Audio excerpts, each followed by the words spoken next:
What's up guys and welcome. You are watching Fazi Fitness.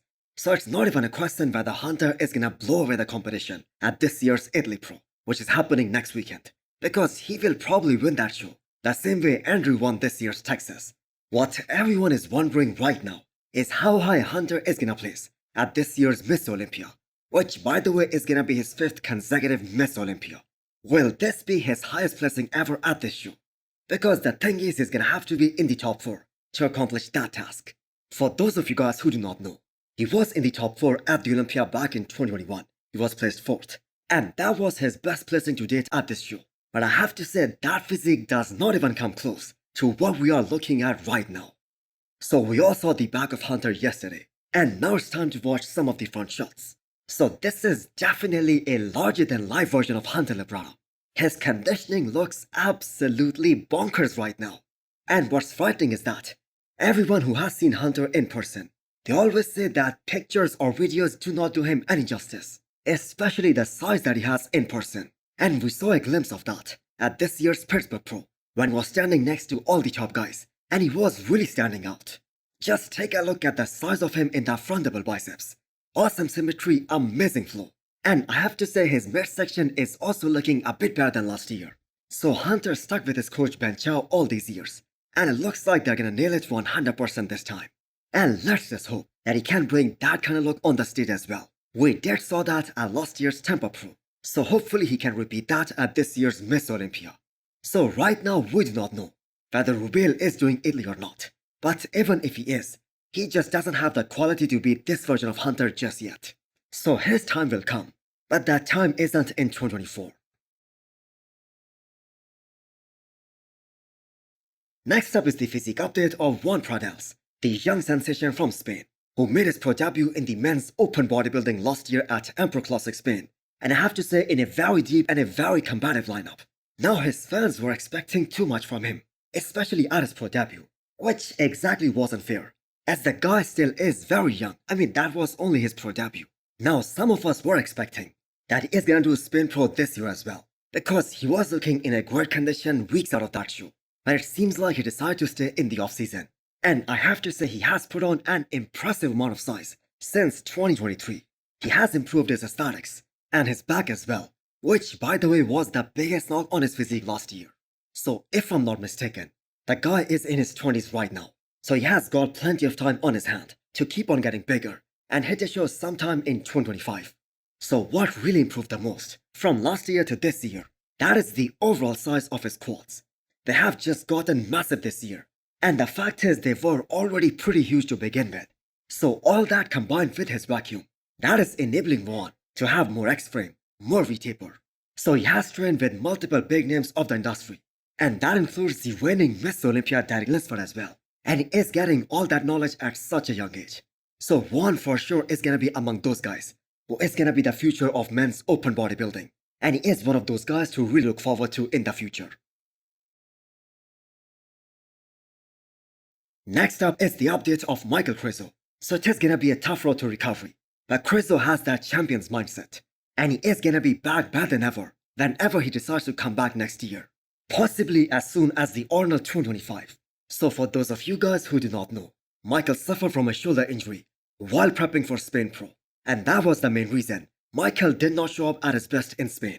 His back in particular regressed the most, but it wasn't clear until he himself talked about this, and is taking the whole year off because of that injury. So Michael went through that surgery just last week, and without wasting any time, he's back in the gym already hitting some legs. And I am assuming that is gonna be the case for the next few weeks.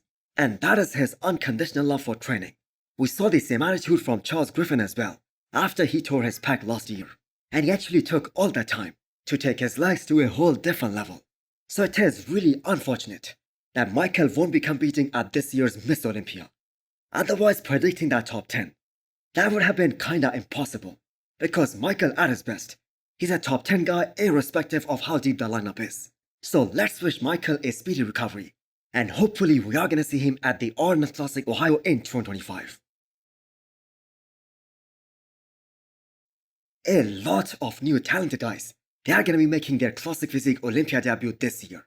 The winner of Texas Pro, Justin Badurina, who got a lot of bodybuilding attention Because of his similarities with the champion, Chris bumps at himself. Matheus Manegate, the guy who pushed the 3-time former Olympian Gabriel Zancanelli, Lazo Kirali, and Black Panther in Texas, he is another great physique that is gonna be on the Olympia stage for the very first time this year. Now, he wasn't able to win in Texas, but Gabriel had to fight extremely hard for that win. But there is another guy who has been talked about as a Classic Physique competitor for years now, and finally he's gonna be making his Olympia debut in a little more than 6 weeks' time, and that is Fabiony Sylvian, the winner of Charlotte Cup this year. So Fabiony was supposed to compete in Classic Physique category back in 2022, but he was just way too big for that division. And another thing to keep in mind is that we had those old Classic Physique weight regulations at that time. So he switched to the men's open bodybuilding, and he competed against the likes of Hassan Mustafa, who we all know is a total monster. So with these new weight regulations, Fabiony made his return in Classic Physique, and he got that huge win in Charlotte Cup. And he will finally be able to squash that beef with Logan Franklin on the Olympia stage this year. Because for those of you guys who do not know, they have been going at each other for years now. And if you have been following Classic Physique very keenly for the last 3 years, you know what beef I'm talking about. So who among these 3 guys is gonna place the highest at this year's Miss Olympia? So Justin Badurina, on paper, he 100% plans to win this battle because he was able to beat Gabriel and Fabiony both in Tampa Pro this year, and that was a clear-cut victory for him at that show. Now, this guy is so damn polished from the front and from the sides as well, and we have to keep in mind, this is just the start of his Olympia career. So looking at all these tall guys, I am gonna ask you guys this question again. Is Classic Physique gonna become a tall guy division, especially in the next couple of years? I have to say it's definitely a possibility. And all the 3 guys that I just mentioned, they are all over 6 feet tall. So there is one other guy in Classic Physique who got a lot of hype this year, the winner of Portugal Pro, Stephane Matala. So Stephane was up against a top 10 Olympian from last year, Wahid Badepi. So that wasn't an easy total win for him, but Stephane came out on top. And I have to say credit must be given to his coach, Patrick Tour, because not only was Stephane shredded, but he was able to maintain a decent amount of fullness and roundness as well, even at the end of his prep. So Stephane also has been training very hard and heavy all this time. So he made sure that he doesn't rebound very hard, especially after his win this year. Because the thing is, he just cannot afford to go up like 20 or 30 pounds above his Classic Physique weight limit. Because this is a guy who will always suffer extremely hard to make that weight cutoff.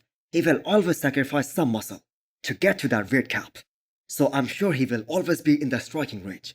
So these are 4 phenomenal athletes making their Olympia debuts this year.